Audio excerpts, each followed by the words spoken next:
Good evening and welcome to Ways After, well, it's not dark yet, but it's going to be by the time we finish tonight. So, Ways After Dark. Committee Secretary, would you please call the roll? Assemblywoman Anderson.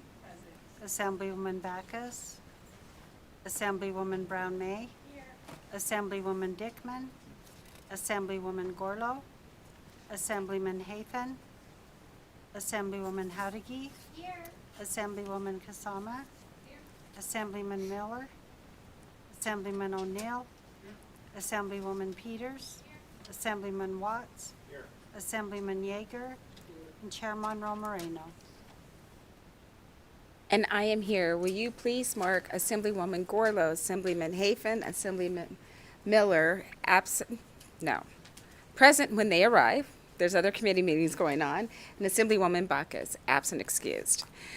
Thank you all for your patience with us. We are definitely at the end of session and multitasking. So I will warn you now, we're going to do as much as we can. We have a joint meeting also scheduled, so we're going to take a recess, run upstairs to the joint meeting, then come back down and finish this one. That is our life right now, so I apologize for that.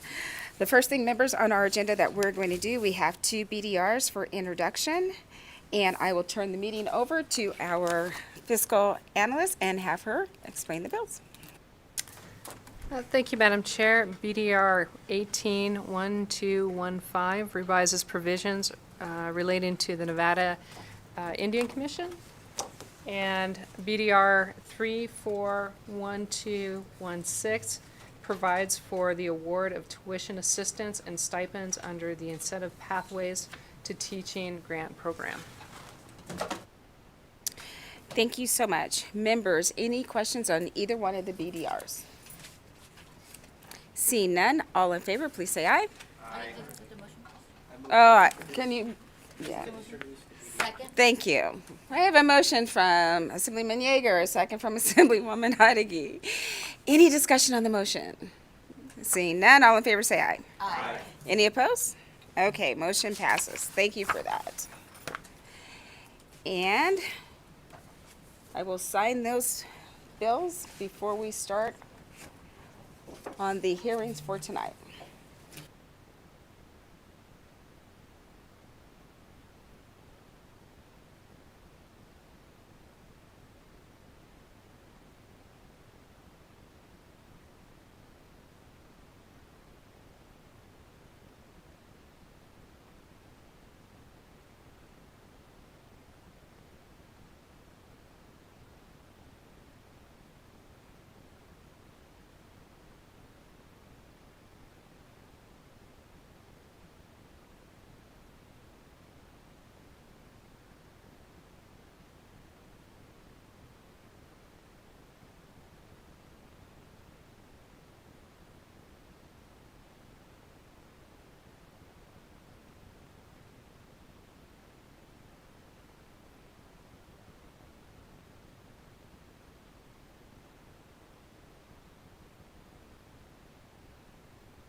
Thank you so much. We're going to take things a little bit out of order. We are going to start with Assembly Bill 261, and we'll invite the agency to the table.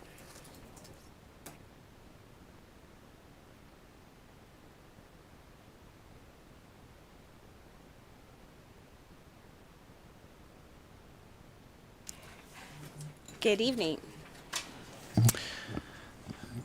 Good evening. Thank you, Chair. My name is Nate Allen. I'm the Executive Director of WaterStart. This evening, we do have a conceptual amendment that we'd also like to offer up, which I believe all of you have a copy of. And I'd like to introduce Anthony Ruiz in order to walk you through that. Thank you so much. Anthony Ruiz, Madam Chair, here with WaterStart on this bill. As was mentioned, we do have a conceptual amendment. Happy to take questions on that. The conceptual amendment is relatively straightforward. It deletes Section 3 of the bill, which is the study. And then it also limits the mention of the RDAs to RDAs only located in a population over 100,000. So that would encompass EDON and LVGEA. And the logic behind this is they're already doing this activity, so it would not generate a fiscal note. And then I think, as Goed will mention here soon, the previous fiscal note around the state plan, after additional discussions with them, they're prepared to sort of absorb or put on the record they're already doing the activity. So there should be no fiscal note in this bill, as I understand it, with this conceptual amendment. And happy to answer any questions on this. Thank you so much for the presentation. And one of the questions I did have, we had the fiscal note from the Department of Energy, and I wasn't sure if that fiscal note would need to be applied since it had changed from one to the other. So there will not be a study at all, or will you guys be able to do this study without the appropriation? Anthony Ruiz with WaterStart. So the Department of Energy was a typo. It was not originally supposed to be in the bill. So the First Amendment takes care of that and puts GOED. However, with this conceptual amendment, we're removing the study altogether, so it will not be done as a part of this bill. Thank you, members. Any questions for the presenters? Okay. Seeing none, thank you so much for the presentation. And I'll invite you to take a seat, and we'll invite anyone up to the table that would like to testify in support of Assembly Bill 261. Does that make sense? Okay. Good evening. Thank you, Madam Chair and members of the committee. For the record, my name is Christy Cabrera-Georgeson, and I'm the Deputy Director of the Nevada Conservation League. We are here in support. Our water resources are precious, and we must conserve them. We'll leave it at that. Thank you. Thank you. Good evening, Madam Chair, members of the committee. My name is Jake Matthews with Curra, Nevada, here on behalf of EDON, and we are in support of the bill. Thank you. Thank you. Go ahead. Hello, Chairman Moreno and members of the committee. I am Jana Moan, External Affairs Director for the Nature Conservancy in Nevada, and we are testifying in support of AB 261 that will require the state plan for economic development and regional development authority plans to include water conservation strategies that can maximize the efficient use of the state's water resources through economic development programs. The Nature Conservancy's mission is to conserve the lands and waters on which all life depends, and in Nevada, much of our work is driven by limited water resources that are critical for both people and nature. Foresightful coordination of economic development within the limited means of our water resources is important for healthy communities, ecosystems, and future generations of Nevadans. Thank you for this opportunity to comment on AB 261. We urge your support. Thank you so much. Is there anyone else here in Carson City that would like to make testimony in support of Assembly Bill 261? Seeing none. And unfortunately, we're having difficulty with our connection to Las Vegas, so I cannot go to Las Vegas. But BPS, do we have anyone joining us on the phone line? And I will apologize. If you're looking for the number to call in, our number for tonight is 888-475-4499. Our meeting ID is 88324964-363, and then please press pound. BPS, do we have anyone Thank on? you. Callers, if you'd like to testify in support of Assembly Bill 261, please press star 9 now to take your place in the queue.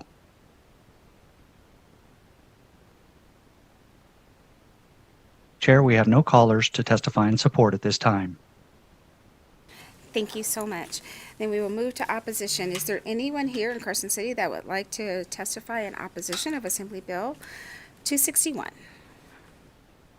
Seeing none.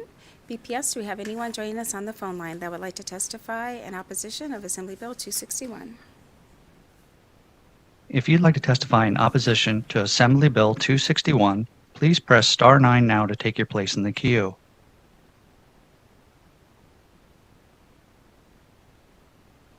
Chair, we have no callers to testify in opposition at this time. Thank you so much. And we'll move to the neutral position. Is there anyone here that would like to testify in neutral? Good evening.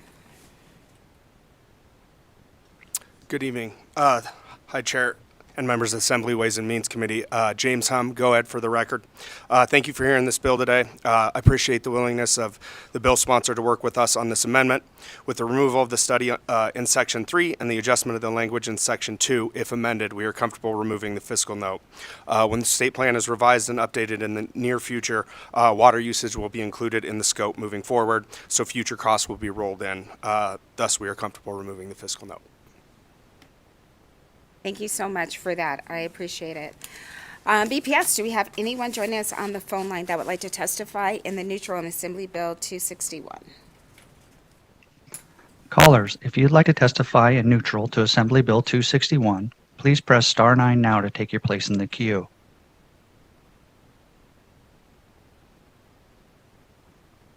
Chair, we have no callers choosing to testify in neutral at this time. Thank you so much. And with that, we will close the hearing on Assembly Bill 261. And we will go back to the top of our agenda, and we will open the hearing on Assembly Bill 128.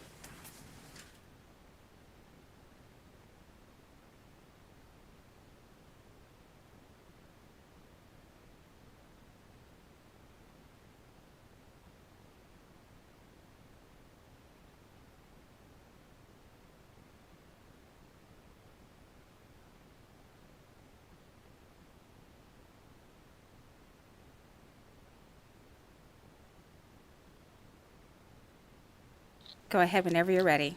Good evening, Chair. Good evening, Chair and members of the Ways and Means Committee. I'm Assemblywoman Sandra Howdiggy, and I proudly represent Assembly District 41. I know it is late and we have a late night, so I will keep my remarks brief, but this is the first hearing for Assembly Bill 128, so I do want to touch on a little policy. I first want to thank Speaker Yeager for Assembly Bill 331 that passed during the 80th 2019 legislative session. It was his bill that created the Outdoor Education Recreation Grant Program to give our underserved Nevada students the opportunity to experience Nevada's great outdoors while promoting education and health. This bill was meant to help those students who were having the hardest time academically, because we all know that being outdoors can restore mental health, increase focus, and attention. I take every opportunity I can to be outdoors, especially during times of high stress. And I know many of my colleagues on this committee know how beneficial spending time outdoors can be in helping us succeed in other areas of our life. Since its passing in 2019, the program has only been funded with the money raised by the sponsor during a fundraising event. Assembly Bill 128 is asking for $500,000 and a $500,000 appropriation each fiscal year to help seed the program so that it can finally accomplish the task as the sponsor envisioned, to improve academic achievement and create an appreciation of nature for underserved Nevada students. Madam Chair, with your permission, I would like to turn it over to my co-presenter, Christy Cabrera with the Nevada Conservation League, for a few remarks. Thank you. Good evening. Thank you, Madam Chair and members of the committee. For the record, Christy Cabrera Georgeson. I'm the Deputy Director of the Nevada Conservation League. We are here in wholehearted support of AB 128. Although Nevada is rich in natural resources and public land, not everyone has equal access. Low-income communities and communities of color often face significant barriers to accessing public lands, open spaces, and parks. As you heard, the Outdoor Education and Recreation Grant Program was created in 2019 under the Division of Outdoor Recreation, but has never received state funding, hindering its implementation and success. This bill will make a $1 million appropriation to the program over the biennium. Public agencies, schools, nonprofit organizations, and other community-based entities would then apply for microgrants up to $5,000 or Tier 2 grants from $5,000 to $50,000. According to the Division of Outdoor Recreation, the level of funding proposed in this bill would be able to fund approximately 26 grantees and over 4,800 youth each year. Being outdoors helps children be creative, curious, and create great memories that will last a lifetime. Additionally, providing students with outdoor experiences provides significant health and cognitive benefits. Studies find that students that spend more time outdoors have improved physical health, better problem-solving skills, increased academic performance, reduced stress, and enhanced social skills. This includes performing better on standardized tests, demonstrating more enthusiasm for school, and having fewer attendance problems. This is especially true for children from low-income backgrounds. However, these children encounter multiple barriers to the outdoors, such as general access and proximity to outdoor spaces, comfort and safety in these spaces, and general financial limitations. This grant program seeks to expose all Nevada students to quality outdoor experiences, regardless of background or social barriers. On a personal note, I grew up in Reno, and I was incredibly fortunate to be able to go on field trips that included getting outdoors and learning about nature, despite going to Title I schools. To this day, I have vivid memories of experiencing the Oxbow Study Area on the Truckee River or the Galena Creek Regional Park for the very first time. Every child should be able to have those experiences that they can cherish for the rest of their lives. Those experiences cemented my love of nature and the great outdoors and all the opportunities Nevada has to offer, and landed me a career advocating for our environment. I urge you all to think about the first time you saw the glistening waters of Lake Tahoe, the stunning shades of red in the Valley of Fire, or the majestic peaks of the Ruby Mountains. These memories have brought an irreplaceable joy to myself and so many other Nevadans, and have instilled a reason for us to care about the natural areas around us. Our students deserve the same opportunities. With that, we strongly urge the committee's support. I will pass things back to Assemblywoman Howdiggy. Thank you, Madam Chair. That concludes our presentation. Thank you so much for the presentation, and thank you to those educators that got you out into nature, that formed who you are and the career that you currently have. Members, any questions for our presenters? We can't let the majority leader get off that easy, right?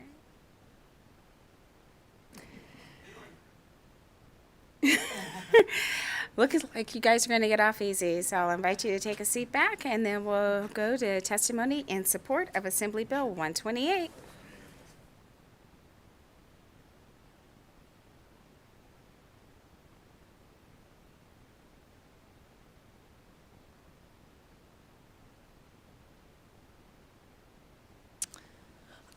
Madam Chair and members of the committee, my name is Jane Amone. I'm the External Affairs Director for the Nature Conservancy in Nevada. We support Assembly Bill 128 to make a $1 million appropriation for the Outdoor Education and Recreation Grant Program. The Nature Conservancy supports policies that connect people to nature.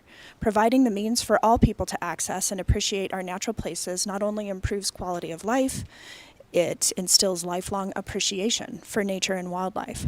At the same time, recreational opportunities need to be carefully managed to minimize adverse impacts that these activities can have on the environment. Grants to support education and recreation amenities will help ensure that people who enjoy our beautiful outdoor places are informed about how to recreate responsibly and minimize their impact to the lands and waters and natural resources while they're doing so. We urge your support for Assembly Bill 128. Thank you for hearing our comment. Thank you. Good evening, Chair and members of the committee. For the record, my name is Annette Magnus, and I'm the Executive Director of Battleborn Progress. We are here tonight in strong support of AB 128, and this is one of our priority bills for this session. Nevada provides abundant opportunities for residents and visitors to find a connection to outdoor spaces through recreation. However, a lack of financial and economic resources often excludes underserved youth and their families from fully experiencing the array of land, water, and wildlife activities in our state. With this appropriation, we would be investing in getting Nevadans to connect with our natural resources and also investing in our outdoor economy. This is exactly the kind of investment we should be making, and I can't think of a better way to spend our state's resources. As a young person in Las Vegas, I was able to go outside often, and now, like Christy, I am a proud advocate for our public lands. This is about investing in our future. Please support AB 128. Thank you. Thank you. Go ahead. Hello, good evening, Madam Chair and members of the committee. My name is Sheila Bray from the University of Nevada, Reno. We are in strong support for AB 128. I'd be remiss if I didn't share that as one of the programs that UNR Extension has is 4-H youth development, and we actually have two recreation outdoor camps, one now in Alamo, Nevada, and one at Lake Tahoe. So we can speak directly to those positive youth experiences that come with outdoor recreation education. So we would greatly appreciate your support. Thank you. Thank you. Hello. Good evening, Patricia Haddad, Director of Government Relations for the Clark County School District, here to share our support for this bill. I think there's an unquestioning positive impact on students being able to get out into nature and experience our beautiful state and everything that it has to offer outside. And so we appreciate the bill sponsor for bringing this forward and are in support. Thank you. Thank you. Good evening. Good evening, Chairman Moreno and committee members. My name is Zoe Houghton with Tom Clark Solutions here on behalf of the Nevada Outdoor Business Coalition here in support of AB 128. The Nevada Outdoor Business Coalition is the business voice of the outdoor industry in Nevada with the goal of promoting and supporting policies that contribute to building a more robust outdoor industry. And AB 128 does just that. We submitted a letter of support, which I encourage everyone to look at, that includes like the likes of businesses like Patagonia, REI, also local organizations like Nevada Outdoor School, Sierra Nevada Journeys, all signing on to our support letter and hoping that the committee also supports AB 128. Thank you. Thank you so much for joining us tonight.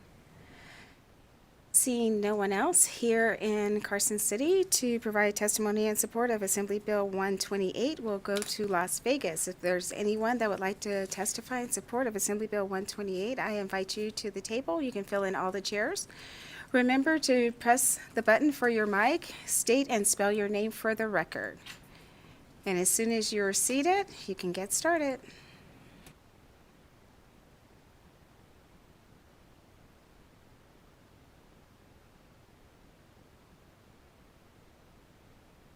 Good evening. My name is Jacinto Alfaro Martinez. For the record, Jacinto Alfaro Martinez. And I'm here with my mom, Odilia Martinez, Odilia Martinez. And I will be translating her testimony from Spanish to English. And she'll go first. Thank you. Buenas tardes, miembros del comité. Mi nombre es Odilia Martínez, voluntaria de Somos Votantes. Estoy aquí apoyando la propuesta de ley AB 128. Soy madre y como padres de familia siempre le estamos diciendo a nuestros hijos que pasen más tiempo afuera al aire libre. El jugar al aire libre es bueno para los niños. El pasar tiempo afuera o al aire libre ayuda a los niños que sean más saludables y que su curiosidad sobre lo que los rodea crezca. Cuando mi hija tenía 14 años hizo una caminata de 15 millas en la montaña. Fue muy desafiante para ella, pero logró su meta y hasta el día de hoy es una experiencia extraordinaria que la recordamos con orgullo. Ella nos mostró el camino a querer explorar y conectarnos con la naturaleza en Nevada por muchos beneficios, ya que la vida en la ciudad es más estresante. Contar con áreas recreativas ayuda a balancear el estrés y la salud mental. Asegurarnos de que todos los niños puedan pasar tiempo al aire libre es un ambiente seguro y educativo. Empieza con garantizar que el programa de educación y recreación al aire libre tenga los fondos necesarios para brindarles a los niños estas oportunidades. Pido a este comité que por favor apoyen AB 128. Gracias por su tiempo. Good evening, committee. My name is Odilia Martinez. I am a community member and a volunteer of Somos Votantes. Today, I am testifying in my personal capacity in support of AB 128. I am a mother, and as a parent, we are always encouraging our kids to spend more time outside. Playing outdoors is good for kids. Spending time outside can encourage kids to be healthier and more curious about their surroundings. As an immigrant mother of two raising my kids in Las Vegas, where we are always telling our children to spend more time outside in the fresh air. Playing outside is good for children. Spending outside or in the fresh air helps children to be healthier and their curiosity about their surroundings to grow. When my daughter was 14 years old, she hiked 15 miles in the mountains. It was very challenging for her, but she achieved her goal, and to this day, it is an extraordinary experience that we remember with pride. She showed us the way to explore and connect with nature in Nevada for many benefits, since life in the city is more stressful. Having recreational areas helps to balance stress and mental health. Making sure that all children can spend time outside in a safe and engaging environment starts with ensuring that the Outdoor Education and Recreation Grant Program has the funding it needs to provide kids with these much-needed opportunities. I ask the committee to please support AB 128. Thank you for your time. Thank you both so much. Go ahead. Good evening. My name is Hirame Peña Martinez, JIROMIPENA MARTINEZ. I am a volunteer with Somos Votantes and president of the Hispanic Student Union at Rancho High School in Las Vegas. I'm here to speak in support of AB 128. I come from a hardworking family where most days I don't get to see my parents. They leave for work well before I wake up and come home well after I go to bed. I love and admire them very much, and I know how hard they work and how much effort they put into raising me and my siblings. On the weekends, I often hear my parents ask each other questions like, what are we going to pay next? Should we pay rent, water, or the light bill? Do we have enough? But one question I have never heard them ask was, when are we going as a family to a national park or the mountains? Even though I live in Las Vegas, I have never been to Lake Mead, Red Rock, Spring Mountain, or any of the other outdoor recreational areas I see on TV. These places feel like they are out of reach for me, and it's simply a luxury my family can afford. Funding the outdoor education and recreation program would allow young people like me the opportunity we need to visit these beautiful places, learn more about them, and enjoy them so we are able to come back to our daily lives feeling better, stronger, and more connected. So I would just like to ask this committee to please support AB 128. Thank you for the opportunity to address this committee, and thank you to Assemblywoman Harigui for sponsoring AB 128. Thank you. Thank you. Is there anyone else there in Las Vegas that would like to make testimony in support of Assembly Bill 128?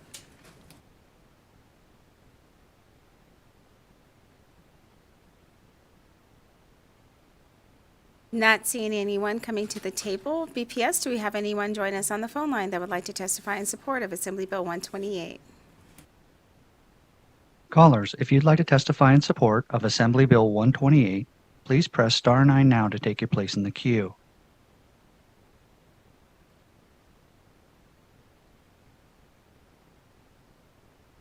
Good evening, Chair and members of the committee. This is Dora Martinez representing the Nevada Disability Peer Action Coalition. I hope you are all doing well.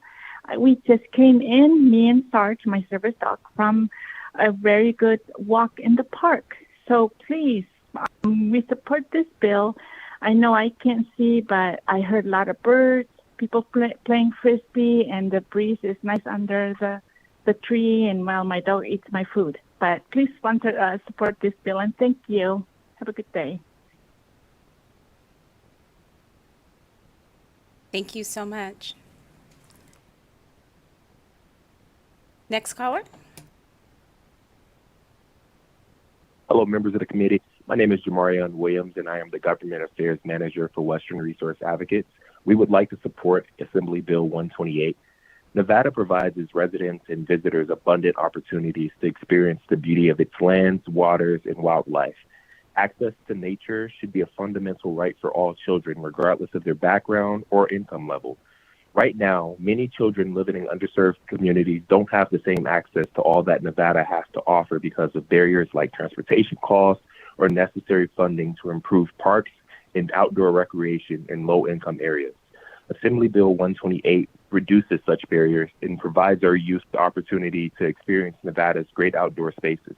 We are thankful for Assemblywoman Sandra Hodegie's support of this bill and her commitment to a more equitable and inclusive outdoors. Thank you. Thank you so much. Next caller. Chair, there are no more callers in support at this time. Thank you. Then we will move to opposition. Is there anyone here in Carson City that would like to provide testimony in opposition of Assembly Bill 128? Seeing none. Is there anyone in Las Vegas that would like to provide testimony in opposition of Assembly Bill 128? Seeing none. BPS, do we have anyone join us on the phone line that would like to provide testimony in opposition of Assembly Bill 128?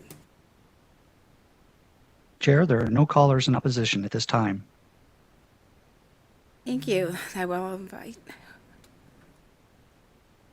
Is there anyone here in Carson City that would like to provide testimony in the neutral of Assembly Bill 128? Seeing none, is there anyone in Las Vegas that would like to provide testimony in the neutral of Assembly Bill 128? Seeing none. BPS, do we have anyone on our phone lines that would like to provide testimony? Chair, there are no callers in neutral at this time. Perfect. So with that, Looks like the sponsor of the bill doesn't have any closing remarks, so we will close our hearing on Assembly Bill 128. And as I said at the start of the meeting, we do have a joint session, and Assemblywoman Gonzalez, we will be right back. We're going to run up to 4100. Take a quick hearing there. The Senate's been waiting on us for a minute, and we'll be back to finish your bill. Okay, so we will be in recess.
Thank you, committee, and we will call the committee meeting back to order, and we will open the hearing on Assembly Bill 135 and welcome Assemblywoman Peters. Thank you, Madam Chair. Sarah Peters, for the record. I represent Assembly District 24, and I had the pleasure of serving as chair of the Interim Health and Human Services Committee, which gave inception to this bill, Assembly Bill number 135. I'm going to keep it short. Essentially, we were looking at ways to ensure that people who are experiencing homelessness have a broader access to important documents such as birth certificates and potentially driver's licenses. So this bill gets to both of those things. To stick with the committee's fiscal impact, the fiscal note comes from the DMV and is related to specifically Section 3 and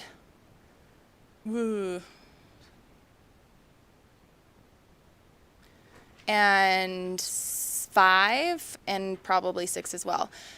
We did receive a suggestion from the DMV to align the implementation date of this bill with the DMV's modernization project, and that would decrease the fiscal note significantly, and DMV is here in the office. Would also like to direct you to this really awkward amendment on Senate Bill 315 in front of you that we were presented this on a bill in HHS, but it was not germane to the bill. However, staff was able to find that it was germane to this particular bill, Assembly Bill 135. So I apologize for this not having been updated with the bill number, the appropriate bill number. However, the point of the bill or this amendment would be to add the 988 number, which is a crisis hotline number, to student ID cards. So every student has access to that number in the state of Nevada on that ID. We already had a bill. We had a bill in 2019 that added a crisis line to the phones. This specifically calls out the crisis line has to be 988. So I don't believe there will be a fiscal note on this one, but again, it's an amendment, so it could produce a bajillion-dollar fiscal note. We will find that out when and if it is adopted. With that, I would stand for questions. Thank you so much for the presentation. While it may have a fiscal note, I'll let you know now we don't have $1 jillion. We have a little extra money, but not $1 jillion. Question. There's the two amendments, and the one amendment that was proposed by Assemblywoman Gonzalez changes the effective date of the bill, and I believe she received the language from Department of Motor Vehicles. Can I invite you to the table, just kind of explain that amendment and let us know why there's not a specific date? The open date leaves me a little uneasy. Good evening, Chair. It's good to see you and committee members. Sean Sever from the Nevada DMV. We are neutral on AB 135 and appreciate the bill sponsor working with us. Talking about the fiscal note, we can't do much on the revenue loss, which is actually the smaller portion of the fiscal note. However, we can remove the larger computer programming costs if the bill implementation is moved back 2 years or when the DMV director notifies the governor and the LCB that sufficient resources are in place to implement this bill. As you know, we are in between IT systems with our transformation, and we are hoping to not have to add anything to our old IT system, which creates risk and the additional work of double programming into our new and old systems. So we're happy to provide an amendment with the suggested language on the implementation date. And that's all I have. Thank you. And what's the anticipated date for the completion of your new system? Yes, Sean Sever from the Nevada DMV. That's the $1 million question. But it is 2025, and so that's why we were comfortable putting the language in with a more vague, not an exact date. But basically, when our transformation is in place, we'll be able to just implement it into our new system and not mess with the old. Thank you for that. understand that you anticipate it would be done at the end of 2025. I would really like to have a date on the bill, so if we put in January 1st of 2026, would that be something you two could agree to? Yes, Sean Sever from the Nevada DMV. I think that would work for us. Yes. Madam Chair, Sarah Peters for the record. This is a very important access issue for folks, and the years that go by without folks having access to identification can significantly put them back in life. However, we have been waiting on the implementation of this new tech modernization for a long time, and I know that we are closer than we have been previous sessions. I would be comfortable with this specific provision of the DMV implementation to be extended out to January of 2026, but I would like to retain the rest of it with an implementation upon passage. Thank you for that. And then the second amendment, and thank you so much for coming up to the table. The second amendment, where exactly do you envision that being placed in the bill? Sarah Peters for the record. It would be a new provision that would be added to the bill. However, I did check with our legal staff, and they did say it would be germane to this bill. I would direct you as a committee to the section, I think it's section 5, section 3 of the bill, where we talk about in subsection E, collaborating with the Department of Motor Vehicles to facilitate assistance to persons in crisis who may wish to apply for an identification card. We are trying to connect folks who are in crisis to resources in this bill and dealing with identification cards, including student ID cards as a form of access to state IDs. So that piece of adding 988 to the student ID cards is considered germane. Thank you. And I know that you do not have a fiscal note as of yet, but have you had communications with the school districts? Sarah Peters, for the record, that is a great question. I received this amendment on Monday, so I have not had the opportunity to vet this past our school districts. However, I was a part of some conversations in the 2019 session when we passed the implementation of the crisis center line being on the student ID cards in that round, and my understanding was as long as it was on the front of the card, it didn't add much of a fiscal, if any, impact. Perfect. Thank you. Members, any other questions for the presenter? Assemblywoman Anderson. Thank you, and thank you, Chair. And I'm only asking the question because the presenter asked that she wanted 3, so I wanted to make sure that you had all 3 questions at the note. With the amendment that's being brought forward that has to do with the school information, is the intent to be able to have these in the student IDs for next year? And I also noticed that it is only for the school district. Is the intent also possibly to have this with the schools that are under INCHI? Or is that a larger discussion that needs to take place at a different time? Sarah Peters, for the record, and I need to work on my sarcasm delivery, apparently. Thank you for the question. I think I have to look into the response to that question. I do not, I cannot tell you if this is specifically related to the school districts or if it would be to all schools based on the language that I'm looking at in front of me. Yeah, so I have to follow up with you on that one, or ask, and I will ask my legal staff because I'm sure that he will know, and I will follow up with you on that one. Members, any other questions? Okay. See. Oh, Assemblyman O'Neill. I'm sorry, Chair.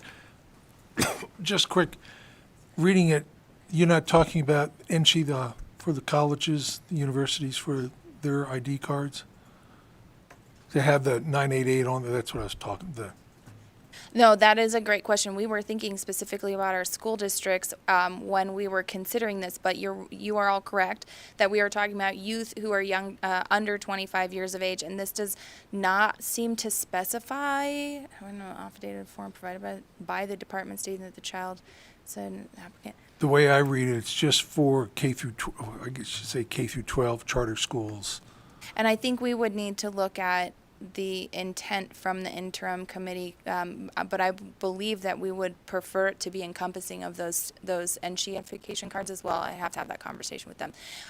Side note, I am a stand-in. Assemblywoman Gonzalez has been leading this bill for the interim committee, but I have worked with her on these amendments that are presented in front of you today, so I will follow up with her and have her follow up with the committee on those two questions, or respond myself when I get those answers. I appreciate that. Thank you. Thank you, Chair. Thank you. Seeing no other questions, I'll invite you to take a seat, and we will invite people up to the table who would like to testify in support of Assembly Bill 135. Good evening, Chair and members of the committee. For the record, my name is Annette Magnus, and I'm the Executive Director of Battleborn Progress. We are here in support of AB 135. And think it's a wise use of the state's resources to have Nevada Housing Crisis Response System collaborate with the DMV to help folks who are experiencing homelessness with their ID requests, while also waiving fees for folks younger than 25. We urge this body to continue exploring creative measures such as this bill in order to provide folks with the opportunity to get back on their feet, seek out new jobs, housing, and assistance programs. And we have no time to waste on this because of our antiquated systems. Please support AB 135. Thank you. Thank you. See no one in Las Vegas. BPS, do we have anyone joining us on the phone line that would like to provide testimony in support of Assembly Bill 135? Callers, if you'd like to testify in support of Assembly Bill 135, please press star 9 now to take your place in the queue.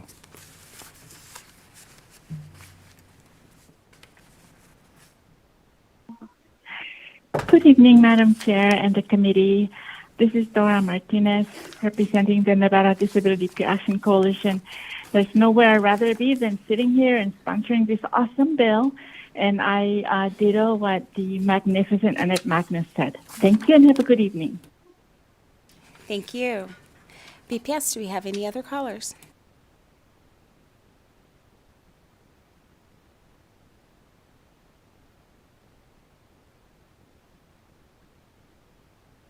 Caller with the last 3 digits 983, please press star 6 to unmute your phone.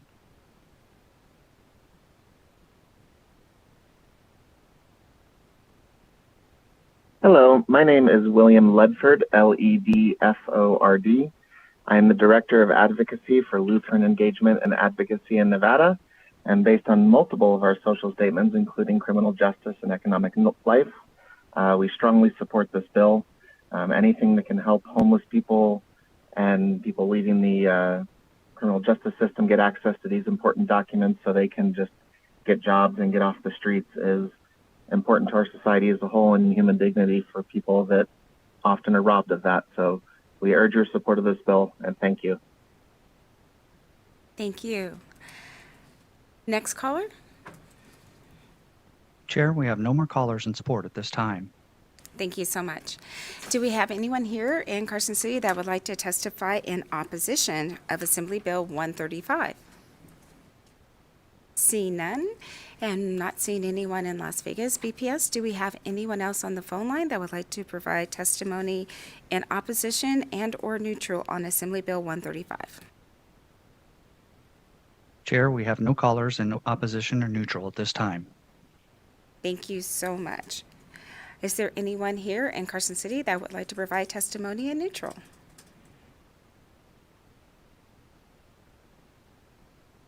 Good evening again. Good evening again. Patricia Haddad, Director of Government Relations for Clark County School District, walked into the room anticipating to come up in support. Coming up in neutral based on the amendment that's been shared. Really I'll have to go back to my team and look at the fiscal impact, but it's really going to depend on what the implementation looks like. So whether or not it's for new student ID cards printed moving forward versus sort of retroactively going back and having to reprint. We really appreciated the bill sponsors for taking on an initial amendment, right, that removed sort of any fiscal impact that we could see by not, again, having to reprint student ID cards with particular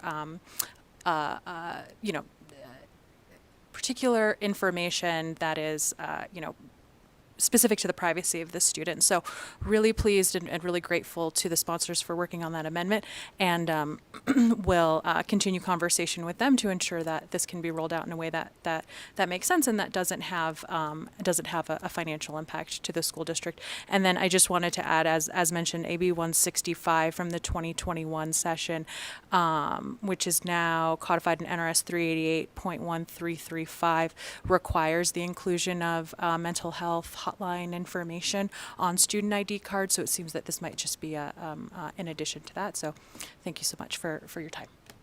Perfect. Thank you so much for that additional information. I appreciate it. Is there anyone else that would like to testify in the neutral? Seeing none, and knowing that there's no one in Las Vegas or on our phone lines, I'll invite the bill presenter back to the table if you have any closing remarks. All right, seeing none. And with that, we will close the hearing on Assembly Bill 135. And we will move to the very last item on our agenda, and that is public comment.